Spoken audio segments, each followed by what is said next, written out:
Thanking everyone who came out in the cold rain to the warm Kilat Chaverim, a wonderful place to daven and learn here in Yerushalayim.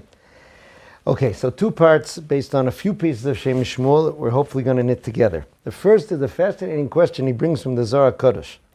The Zohar HaKadosh asks, Ech Yaakov iniach es Yisrael levadom b'Mitzrayim v'tziva la'aloso lekavro b'maras hamachpelah. Okay, we have in the parsha that Yaakov Avinu tells them, okay, when I pass away, bring me to the Maras HaMachpelah in Eretz Yisrael where I'm supposed to be buried. And that was done in a very dramatic way. And the Zohar HaKadosh says, why didn't he have them bury him in Mitzrayim? Right, so that his chus could protect them. Right, why not have the kever there, kever Yaakov Avinu, right, that could be there to protect them with the chus. It says, Karachim of albonim, a father is supposed to have mercy on his children. Onhu rachmanusa. Where is the mercy of Yaakov kind of saying, okay guys, I'm going off to my resting place in Eretz Yisrael, enjoy your vacation in Egypt, and we'll reconvene in a few centuries. Okay, that's the question. So the Zohar HaKadosh answered, he said, Mishum du huftach de lo yishtetzun b'noi beni amamaya.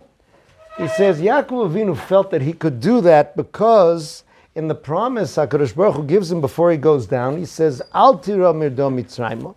He says, don't be afraid of going down to Mitzrayim. Ki legoy gadol asimcha sham. Meaning, you don't have to be afraid that your children are going to assimilate in Mitzrayim. The opposite. Your children are going to become and take their form as Am Yisrael in Mitzrayim. So Yaakov Avinu could feel calm and could head off to Eretz Yisrael to his burial in Maras HaMachpelah. So the Shem MiShmuel doesn't want to let that go. He says, Adayin, Yevshar Lomar Shezchus Eloisa Mekela Aleim.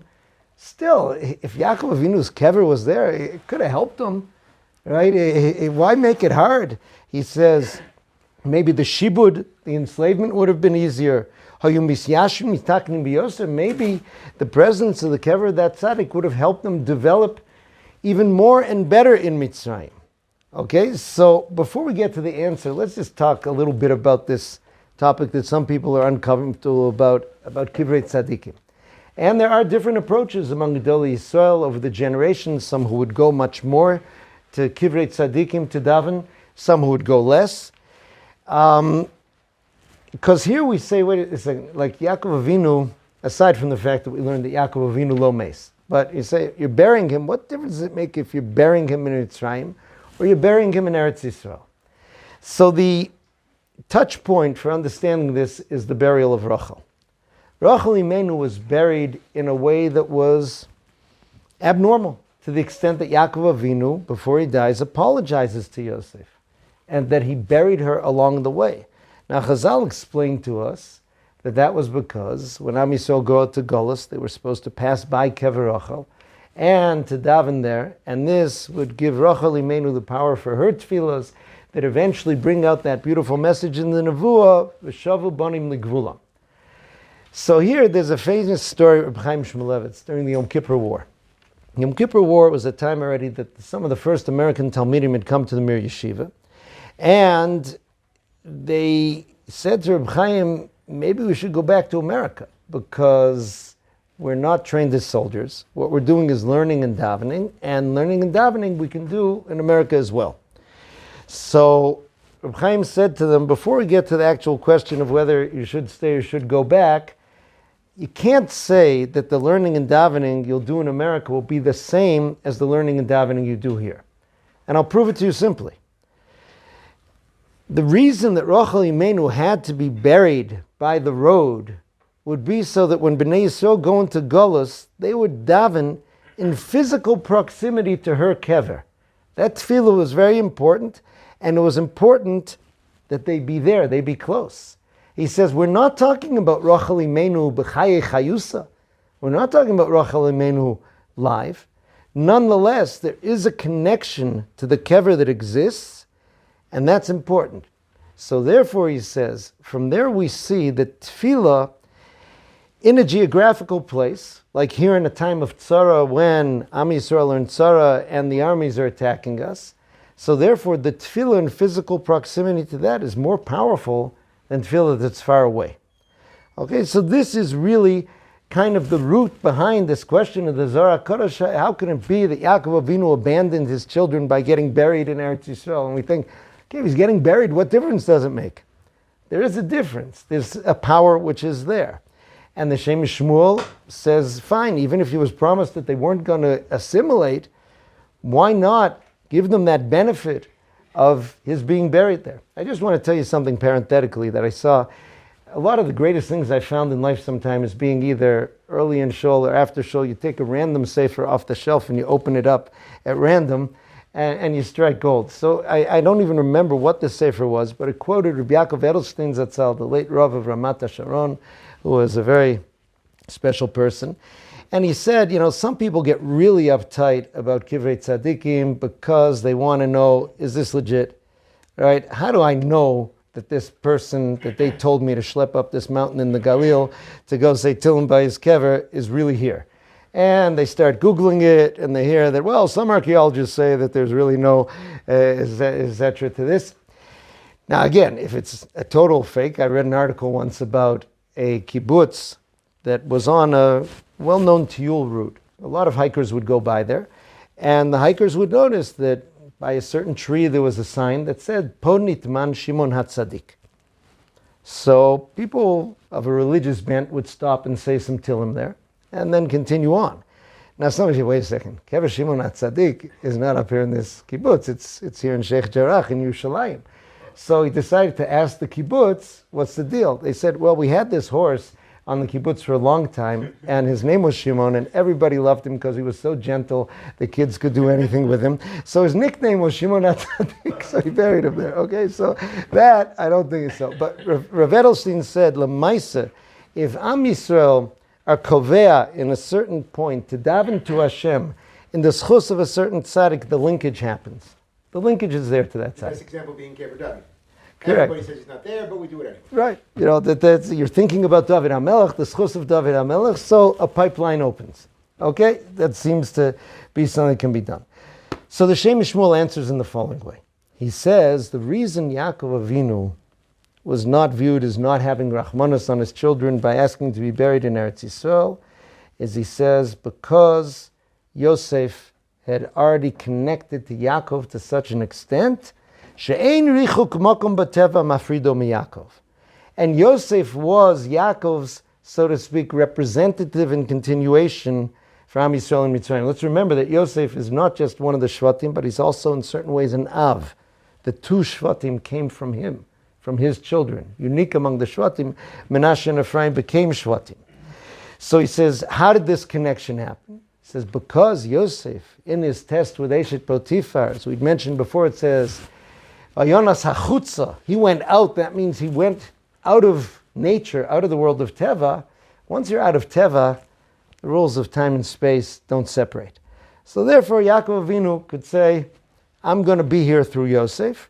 Yosef's here, he connected, and he said he has this madrega, which again he's quoting mystical sources, the Tzadik Chai Almin, and therefore he'll be able to maintain the connection that you have and you need with me, even though I'm over there in the Maras HaMachpelah. So I wanted to start with that, just in terms of this connection between Yaakov and Yosef, and the fact that Yosef's behavior didn't just enable him to withstand tests, but enabled him to, so to speak, step out of the regular boundaries of nature.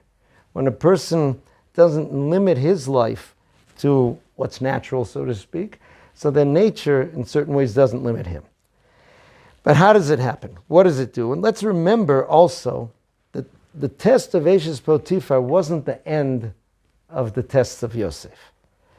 Okay? In the bracha to Yosef it says, Benos tza'ada alei shur, that the women in Mitzrayim used to climb over the wall to look at him. I saw one parish who said that, why is that a praise to Yosef? Right? You are so good looking that women like climb over walls to see. Right? He said the praise was, I don't know if you ever did this in school when you were bored, did they ever tell you that if you stare at the back of someone's head long enough, they're going to turn around and look at you? Sometimes it works, sometimes it doesn't. If you do it all class, eventually, right, it'll probably work. But there is this principle. They were looking at him so that he would look at them. Right? That was the praise. Benos tzada aleshur, but Yosef remained Yosef HaTzadik. So there were all these tests, and this is why, when they came to tell Yaakov Avinu that Yosef was alive, he didn't believe it. In two places, the Shem MiShmuel brings this question, right, where it comes and it says that they told Yaakov, Yigidu lo lemor od Yosef chai, v'chiu Moshe b'chol eretz Mitzrayim. Guess what? Yosef is alive, and he happens to rule over the whole Egyptian empire. And his heart stopped, right? Ramban says even like he fainted, and they had to keep yelling these words in his ears to revive him, right, till he came. And eventually, he accepts it. V'atechi ruach Yaakov avihem. His ruach comes to life. Rashi says, the Ashras Hashchina, the divine presence, comes back to him again in a way that it wasn't in all those years that he wasn't in Simcha. So, did he really think they were playing a practical joke on him? That would be horrible, right? Yosef's alive and he's the king of Egypt. Just kidding. Would they do that to Yaakov? 22 years he's suffering? It doesn't make any sense. So he says, it wasn't that he thought they were lying to him, but he says, the fact that they told him that Yosef is chai, when you use the word chai to Yaakov Avinu, that doesn't just mean that he's breathing and his heart is pumping. Okay, I won't go into it in full detail, but there's a beautiful Malbim about the discussion that Yaakov Avinu has with Paro, right? A bit later on, when Yaakov comes, so Yosef brings Yaakov before Paro, Vayevorech also gives Paro a bracha, and Paro asks him, Kama yemei shnei chayecha, right? This interesting way of asking, like, he's an old guy, how old are you, Grandpa? And Yaakov Avinu gives him this big speech. He says, Yemei shnei megurai, uses a different word than what Paro asked, right? 130 years. Ma'at v'ra'im, few in quantity and poor in quality. Hayu yemei shnei chayai, were the years of my life, using the word chayim. V'lo isigus yemei shnei chayai avosai, they did not reach the days of the years of the life of my forefathers, bimei megureihem, in the years that they were dwelling. So you imagine Paro going like, what? I asked you how old you were. The classic Israeli thing, you say, how do you define a nudnik? Somebody who say, Mashalom Khan, he really tells you, right? You're supposed to say, Beseder, Baruch Hashem, or something like this. Not, oh, my digestion has really been, I didn't want to know. So the Malbim explains as follows. He said, if the Torah wrote down this conversation, it's obviously very important. The Torah doesn't write down chit-chat. Here were two very powerful forces meeting. And the discussion was, really, what is life? And Yaakov Avinu told them, I don't define life the way you define life. There's what's called Yemei Megureihem, the years in which you dwell on the world, right? Which means how many years you've been eating breakfast, basically. Okay, so that I had 130 of those. But that's not Shnot Chaim. The years of Chaim that I had within those Yemei Megurim were not as much and not as good as what my forefathers had.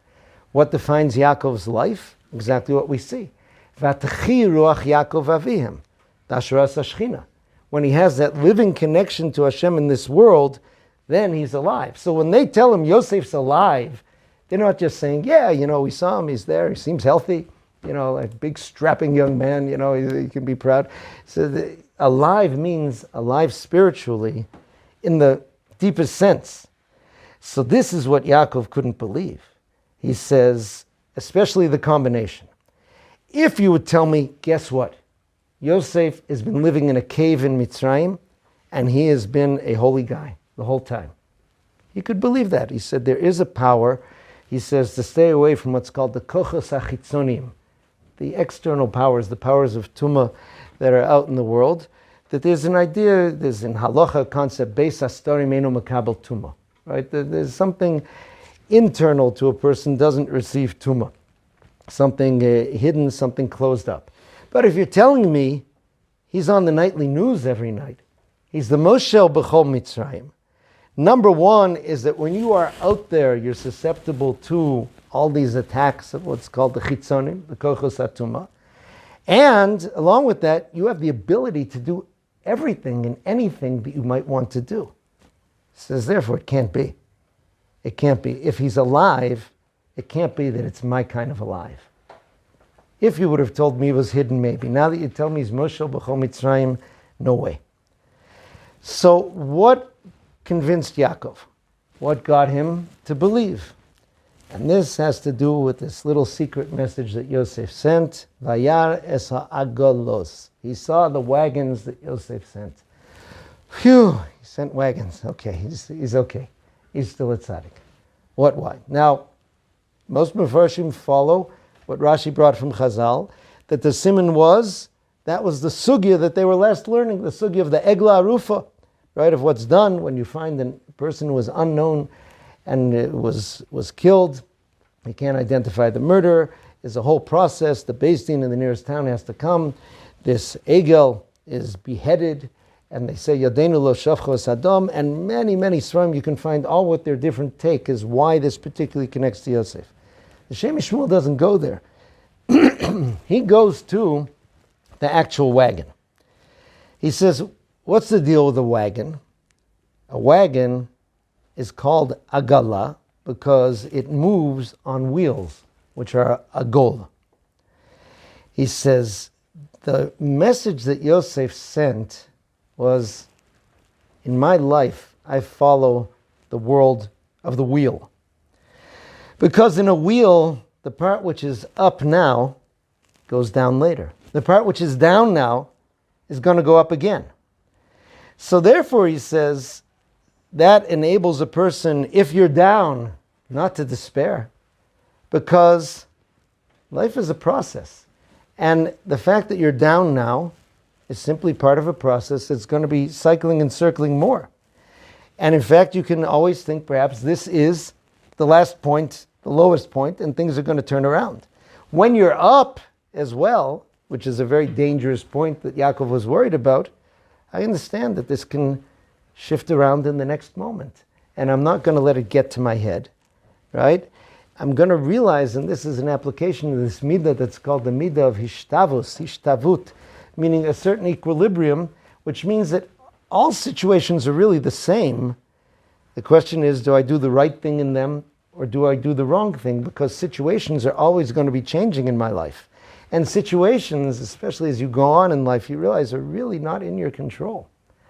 So a person who has that understanding, right, is able to resist things. Because we fall either when we're on the bottom of the wheel and we despair. And we say, whatever, my life is a mess, it's over. Let me just do whatever I can to forget or to bring myself some comfort and pleasure. When your life is up, you can end up thinking, I am the man and I've got to enjoy this to the maximum. The person who understands the wheel recognizes that cycle. And this was a message he sent to Yaakov Avinu because Yaakov Avinu was now in a very frightening part of his life. HaKadosh Baruch Hu, when he appears to Yaakov, tells him, Al tira mered Mitzrayma. Right? Yaakov Avinu was now having to cover the check that Avram Avinu had, that Ger Yezaracha Beretz Lo Lahem, your children are going to be strangers in a land not theirs, V'avadum v'yinu osam arba me'ot shana, and they are going into slavery and suffering. This was the time. This was what was happening. And Yaakov Avinu himself was going to a land which was totally antithetical. I always tell people, if you do have the Technicolor Dreamcoat in your head, you must do everything you can to erase it. Go to a hypnotist or something, do something to block that out. Because we keep seeing those pictures and we think, wow, it's like the coolest thing in the world that Yosef got to be, right? The man in Mitzrayim and all these things. It was not at all. Rav Moshe Shapiro Zatzal once said an interesting thing. He said, I forget he was quoting, that, okay, Vavadum v'inotam, the Jewish people had a gezerah, they were going to be going into a world of slavery and suffering. But to the extent of what we see described in the Midrash, slaughtering babies, right, this level. And he said, in the source he was quoting, that really the shibud started and could have remained at the level of Yosef being Paro's assistant. And the brothers who came down to Mitzrayim and were somewhat VIPs. He says, to a person like Yosef HaTzadik, to be the assistant of Paro, when you look in the more mystical books, is the Klippa, is the granddaddy of all Tumah. He says that suffering alone would have been the Golos. Only when Am Yisrael started to spread out Mitzrayim, the Chasam Sofer used to say this often when it says, Vatimolei ha'aretz osam, when the land filled with the Jews, when they didn't stay in Goshen, then, in order for them to maintain their identity as Hashem promised, the suffering took on much more powerful levels. Okay, so here he sent to Yaakov Avinu, and the Shem MiShmuel's Medaik in the Pasuk, I sent you wagons, loseit oto, to carry him. Now, loseit means to lift up.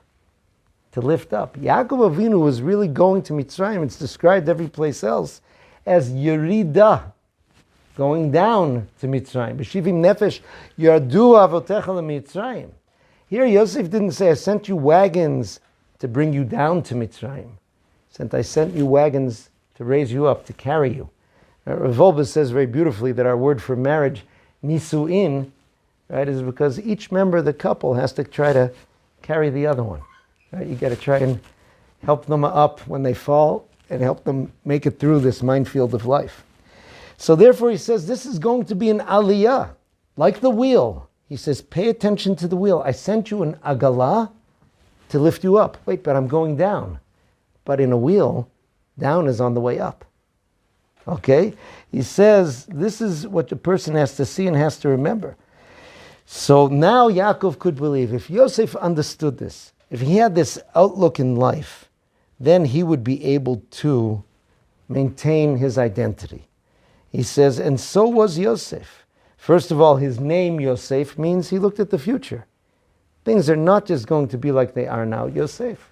Things are going to be developing, they're going to be doing. And therefore, I can't let my situation make me.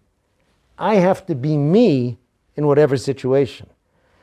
The beautiful Perush, I think it was the Sfas Emes, David HaMelech. David HaMelech said in the Pasuk, Ura Kavodi, Hanevel v'achinor ha'ira shachar. Right? And the Chazal describe how at midnight the wind would blow through his musical instruments, wake him up, and he would sing to Hashem. And Chazal said on that Pasuk, ha'ira shachar, he said, Lo ha'shachar meiroti. It isn't that the morning wakes me up. Ani meir ha'shachar. I wake up the morning. So is he just kind of bragging that he gets up early? What is he saying? So the answer is no. He says, for most of us, the day makes us who we are. I enter the day, who are you going to be today? I don't know, it depends what happens. David HaMelech says, the purpose of a day is for me to be me. I say, wake up day. You are here for me to be who I'm supposed to be. This is that approach of Yosef, and this is what he's saying. So that was how he could remain that same Yosef and say, Ani Yosef. The same one who took care of his father's sheep was the same Yosef who ruled over Mitzrayim. And then when Yaakov Avinu saw that, V'atachi ruach Yaakov Aviyah. Yaakov came to life by realizing that Yosef not only maintained his identity, but that he had the secret of the wheel. He had the secret of the Agalah. Now the Shem MiShmuel writes about this in one other place, right? And he adds in a few other aspects of it. He says, a wheel means there is no such thing as Yerida behechlet. There is no such thing as an absolute fall. Every Yerida, every fall is part of an Aliyah. It's a cycle. It goes. And he says this is the mashal for what happens in a person's life. Right? There's going to be a constant cycle in this way. And therefore, Yosef was able to remain strong because he would never despair and he would never get arrogant on the other way. Rebbeinu B'Peshischa, it's a fascinating thing. We say that HaKadosh Baruch Hu is Magbia Shvalim and Mashpil Geim. He lowers the haughty or the arrogant, and he raises up the lowly. So Rabbunim asked, wait a second, if he raises up the lowly, so then they're not low anymore, right? So he's going to have to bring them down, right? If he lowers the haughty, so then they're low, right? So he's going to have to bring them up, and how's it going to go? He's going to keep up and down, up and down, up and down. So Rabbunim said, no, what it's saying is the following. He says, which type of low person does he raise up? Magbia shfolim, one who remains shafel, one who remains humble, even after he's raised up. The people who are balei gaiva, who are arrogant, even when you lower them, they usually retain their arrogance as well, right? And they must be kept down there in that way. Okay, so therefore he says, this is the cycle of people in life. This is what we are and who we are. And to have to understand that just because our situations are changing, we have to remain ourselves. The beautiful story I heard, mashal from Rabbi Fyvel Shuster, about some little, shtetl in Europe. And there was a poor man who always heard about the big lottery in Russia. There was some big lottery. And he saved up, one little coin with another little coin, and he finally had enough to buy a lottery ticket. But he didn't really know what to do, so he came to the gvir, to the rich man in the city. And he said, could you help me out with this? I really don't know the process. You must buy these lottery tickets sometime. Could you buy a ticket for me? He says, all right, Yankel, I'll do that for you. So he goes to the lottery office, whatever it is, and he buys a ticket for himself and a ticket for Yankel, and he puts each one in their own envelope. Comes the night of the drawing, and Yankel's ticket gets picked. So he's there in his house. He has his worthless ticket, and he has Yankel's ticket, which is worth thousands of rubles. And he feels the Yetzer Hara working on him. He can't sleep because the Yetzer Hara is saying, you bought two tickets. Who's to say which one is his and which one is yours? Just because you put it in that envelope for Yankel, does that make it his ticket? Right? You got it. And the Yetzer Hara was bothering him so much, he ran out at 2 o'clock in the morning. He goes to Yankel's little hovel, and he pounds on the door. Yankel says, what is it? He says, Yankel, I got to tell you, this is your ticket. You won the lottery. He said, really? I won? He says, yeah. How much did I win? 50,000 rubles. I'm rich? Yes, you are. Am I richer than you? You now are. I'm the richest guy in town? He says, yes. How dare you wake up the richest man in town? What do you think you are, Schmendrick? Right? So suddenly the person becomes transformed, right, by that situation which is there. The idea of the wheel, right, is to remember that situations in life, like are always going to change, right? And you have to remain you throughout. The Pachad Yitzchak, Rav Yitzchak Hutner Zatzal, uses the image of the wheel in another way that's related. It's a beautiful letter that he writes to a student who said that after he left yeshiva and he started working, he feels like he has a doubled life. He has his life in the office, he has his life in shul, right? He has his life with his chavrusa, he has his life. He feels split. Rav Hutner said, I feel very bad that you left yeshiva with such a thought or an idea. A Jew is not meant to have a divided life. Just like a person who has a house with 2 rooms doesn't have 2 houses. He has a broader house than someone with 1 room. And he says, the idea that Am Yisrael are ma'ached Hashem in the world. Right? When we say Shema, we do that strange thing with the long echod. And in there you're supposed to be unifying Hashem's name, declaring the oneness of Hashem, lamala, lamata, la'arba ruchos hashamayim, up, down, and all around. He says, what does that mean? That means that in every aspect of our life, it's always really the same. Meaning, Hashem sent me into this world. I'm in this situation. What does Hashem want me to do? There's no situation in which I can't be serving Hashem. And that creates a oneness in your life out of all these things. Like the Mesilas Yesharim talks about in the first parak.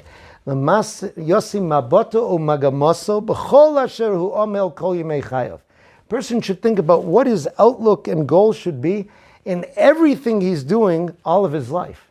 That's a very fascinating and tempting idea. That means there can be one universal idea that's my goal behind everything I do. It's there when I brush my teeth. At the bottom of it, why are you brushing your teeth? That goal is there. It's there when I'm going on vacation. It's when I'm going to work. It's when I'm learning Torah. It's when I'm davening. That's all there. And Rav Hutner said, the image you should think of is a circle.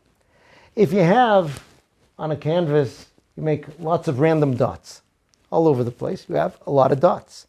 But if you arrange all those dots equidistant from one focal point in the middle, suddenly they've become one item, a circle, right? And that means that focus enables every point on the circle to be connected to what's there and to join up with all the other points and to be one and to be part of it. Our lives are meant to be turning the dots into a circle. And that connection which is there, and it's similar to his idea of the wheel. He's emphasizing the idea of the wheel turning. Here it's the idea of the circular aspect of the wheel arranged around the focus. And that means that each aspect of our lives, it's true, will be different, coming from a different place connected to that focus. But nonetheless, it's part of this one circle that spins, that's there in our life. We say, Osir HaKadosh Baruch Hu lasas mochel tzadikim. HaKadosh Baruch Hu is going to make a circular dance in the end of the days for the tzadikim. V'chol echad ve'echad mara be'etzbo, and each one is going to point with his finger and say, Zeh Hashem kivinu lo lagila v'nismecha b'shuasa. This is Hashem who I trust in, hoped for. We will rejoice in the fact that He saved us. So many speak, why is it particularly a circular dance? Why are they pointing? So some explain because each of us are unique and different. And even though the circle is one, but everybody has their vantage point of the interaction they had with Hashem in their life, and they're able to say, Zeh Hashem kivinu lo. But from what we learned tonight, there's another way of looking at it as well. It means that wherever the circle goes, right? If you imagine the tzaddikim dancing in a circle, at one point the tzaddik is here, at one point he's there, at one point he's there, and he's going around the circle. At every point, he's able to keep pointing and saying, Zeh Hashem kivinu lo, nogila v'nismecha b'shuasa. Meaning, when I was wealthy, Zeh Hashem kivinu lo. When I was poor, Zeh Hashem kivinu lo. I'm now able to look back and to say that each time in my life, there were so many different angles as the wheel went around. But each time, I was pointing to that focus and connecting to that focus. And that made my life one.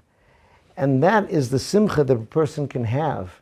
If you can have that there, connecting your life, if you can sense it and you can feel it. So, this is the lesson for Am Yisrael going into Golus. This is for national Golus, and it's for personal Golus. It's for the idea of maintaining identity, maintaining sense of self, right? Sometimes a situation really throws you.